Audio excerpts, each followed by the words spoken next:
KSU പ്രവർത്തകർ Alappuzha DD ഓഫീസിലേക്ക് March നടത്തി. നിയമനവുമായി ബന്ധപ്പെട്ട ഫയൽ കാണാത്തതിൽ പ്രതിഷേധിച്ചായിരുന്നു മാർച്ച് നടത്തിയത്. മാർച്ച് പോലീസ് ബാരിക്കേഡ് ഉയർത്തി തടഞ്ഞു. ബാരിക്കേഡ് മറികടന്ന പ്രവർത്തകരെ പോലീസ് ബലം പ്രയോഗിച്ച് അറസ്റ്റ് ചെയ്തു നീക്കി.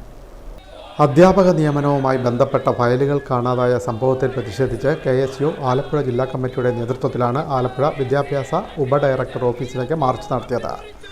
മാർച്ച് DD ഓഫീസിന് സമീപം പോലീസ് ബാരിക്കേഡ് ഉയർത്തി തടഞ്ഞു.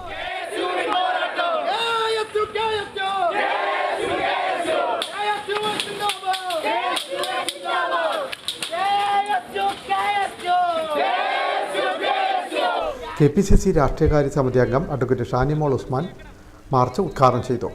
ഇടത് സർക്കാർ കേരളത്തിലെ വിദ്യാഭ്യാസ മേഖലയെ 25 വർഷം പിന്നോട്ടടിച്ചെന്ന് ഷാനിമോൾ ഉസ്മാൻ പറഞ്ഞു. ഈ DD ഓഫീസിനകത്ത് നിന്ന് അധ്യാപകരെ നിയമിച്ചതിന്റെ ഫയൽ കാണാനില്ലെന്നാണ് പറയുന്നത്. എവിടെ പോയി ഈ ഫയൽ എവിടെ പോയി എന്നുള്ളതിനെ സംബന്ധിച്ച് ആലപ്പുഴ ജില്ലാ കളക്ടർ അടക്കം ബന്ധപ്പെട്ടവർ അതിന്റെ മറുപടി പൊതുജനങ്ങളുടെ മുന്നിൽ പറഞ്ഞേ മതിയാകൂ എന്നുള്ളതാണ് ഇന്നത്തെ ഈ പ്രതിഷേധ മാർച്ചിന്റെ പ്രധാനപ്പെട്ട ആവശ്യം. ഇവിടെ കേരളത്തിൽ ഫയൽ കാണാതെ പോകലൊക്കെ ഒരു സ്ഥിരന്തര സംഭവമാണ്. ഒന്നുമില്ലെങ്കിൽ അവസാനം കൂടുതൽ ചോദിച്ചു കഴിഞ്ഞാൽ ചിലപ്പോൾ ആ ഫയൽ ഇരിക്കുന്നിടം അങ്ങ് കത്തിച്ച് കളയുന്ന ഗതികെട്ട ഗവൺമെന്റാണ് കേരളം ഭരിക്കുന്നത്. KSU ജില്ലാ പ്രസിഡന്റ് AD തോമസ് അധ്യക്ഷനായി. സംസ്ഥാന ജനറൽ സെക്രട്ടറി മാഹിൻ മുപ്പതിൽച്ചിറ, സംസ്ഥാന ഭാരവാഹികളായ അൻസിൽ അസീസ്, സുറുമി ഷാഹുൽ, അൻസിൽ ജലീൽ, അബാദ് ലുഫ്തി, MS രോഹിത് തുടങ്ങിയവർ പങ്കെടുത്തു.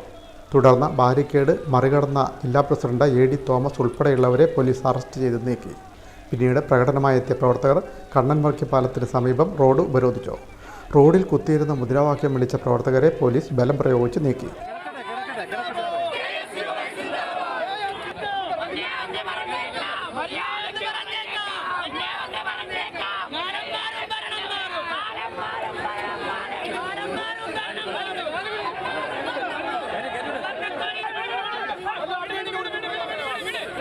മുപ്പതോളം പ്രവർത്തകരെ പോലീസ് അറസ്റ്റ് ചെയ്ത് ജാമ്യത്തിൽ വിട്ടു.